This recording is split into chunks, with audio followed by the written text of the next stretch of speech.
안녕하세요. 저희는 꿈지기 라디오 톡톡 우정 온에어 팀의 민재, 민교, 지은, 지안입니다. 오늘은 저희들이 어른이 되면 꼭 하고 싶은 일을 여러분들께 들려드릴게요. 재미있게 들어주세요.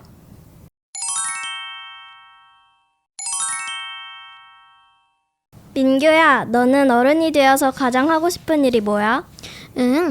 나는 반려동물을 분양하는 거리의 펫숍을 없애고 싶어. 응? 펫숍을 없앤다고? 이쁜 고양이와 강아지가 있는 가게를 말하는 건 맞아? 왜 없애고 싶은데? 사실 너희들이 알고 있는 귀여운 모습 이면에는 아주 불편한 진실이 숨겨져 있거든. 불편한 진실? 아기 강아지와 고양이들이 아주 잘 놀고 있는 것 같던데. 나도 어린이 신문 기사를 통해서 알게 된 사실인데, 펫숍에 전시된 대부분의 동물들은 강아지 공장이라 불리는 열악한 번식장에서 태어나 거래된대. 특히 암컷 개체들은 좁은 케이지 안에서 평생을 임신과 출산만 반복하며 살아간다고 해.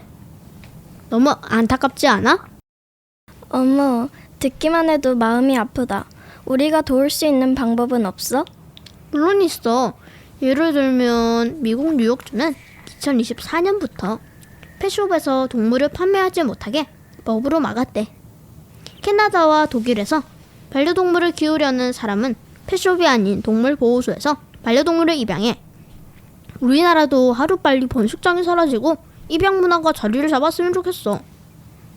민교야, 동물을 생각하는 너의 마음이 정말 멋지다. 너의 말을 들으니까 우리나라도 이 문제를 해결하기 위해 노력하면 좋겠다는 생각이 들어. 너의 바람대로 이루어지길 우리도 응원할게. 이번엔 내가 발표해볼게. 나는 어른이 되면 판사가 되고 싶어. 오, 나랑 어울리는 것 같아. 그런데 왜 판사가 되고 싶어졌는지도 궁금해.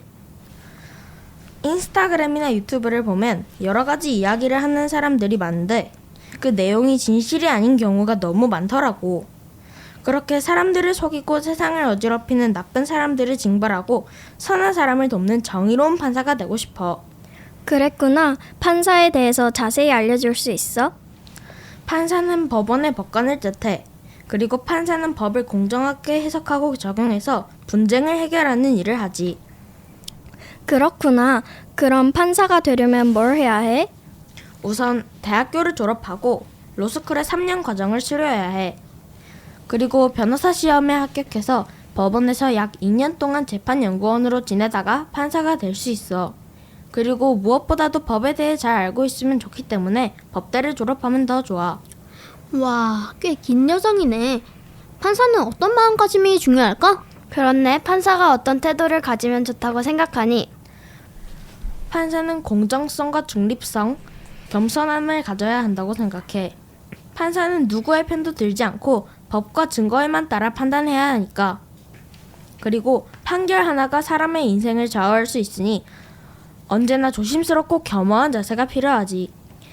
겸손함을 가진 판사라니 신뢰가 가는걸? 쉽지 않은 길이지만 너라면 잘 해낼 것 같아. 판사가 된 너의 모습이 정말 기대된다. 나는 사람의 마음에 공감하고 이해하는 판사, 그리고 사람의 인생을 결정하는 직업이니만큼 책임감을 가지고 판결을 내리는 판사가 되고 싶어. 그리고 여론이나 권력의 눈치를 보지 않고 내가 맞다고 생각하는 판결을 내릴 거야.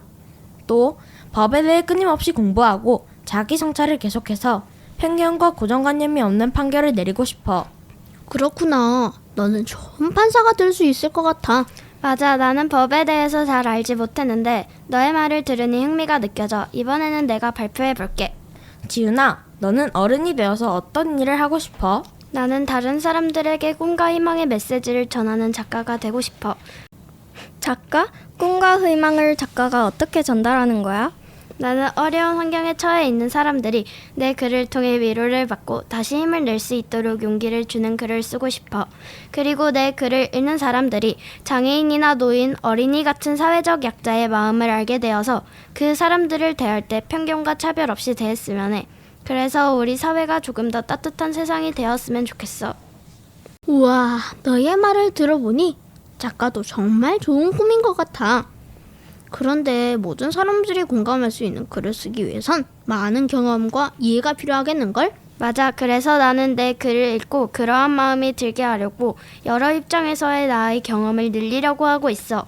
어르신들이 일상생활을 하면서 느끼는 불편함에는 어떤 게 있는지, 그리고 장애인이 버스나 지하철을 이용하는 것이 왜 쉽지 않은지 등을 생각해보고 그들의 입장에서 사람들에게 하고 싶은 이야기가 무엇일까도 생각해보지. 그리고 그들의 마음을 전달하고 싶어. 이야기를 듣는 사람들이 쉽게 이해하고 공감할 수 있도록 말이야. 이렇게 노력하면 나의 글도 점점 발전하겠지? 그래, 너의 그 마음이 너무 예쁘다. 우리도 너의 멋진 글쓰기를 위해 옆에서 항상 응원하고 도움이 필요할 땐 도와줄게. 고마워. 그럼 지아나, 이제 너의 이야기를 들려줘. 너는 어른이 되어서 하고 싶은 일이 뭐야? 나는 어른이 되면 세계 여행을 떠나 여러 사람들을 돕고 싶어. 비행기를 타고 세계 여러 나라를 돌아다니면서 멋진 풍경도 보고 새로운 친구도 사귀며 더 멋진 나로 자라는 여행을 할 거야. 우와, 정말 멋지다. 그런데 그냥 여행만 하는 거야? 아니, 단순히 놀기만 하는 여행이 아니라 여행하면서 배우고 다양한 경험을 쌓을 수 있는 그런 여행이었으면 좋겠어. 그리고 만약 기회가 주어진다면 도움이 필요한 곳에 가서 작은 힘이라도 보태고 싶어. 그래서 나는 가방에 옷이나 간식뿐 아니라 하나님이 주신 사랑과 용기, 따뜻한 마음도 함께 담아 떠날 거야. 그런 기회가 있으면 정말 멋질 것 같아. 어떤 걸 해볼 수 있는 건데? 엄마가 이야기해 주셨어. 삼촌이 예전에 아프리카에서 선교도 하고 아이들과 놀아주면서 봉사활동도 하셨대. 또 엄마의 친구와 후배도 세계 여러 곳에서 선교 활동을 하고 계시대.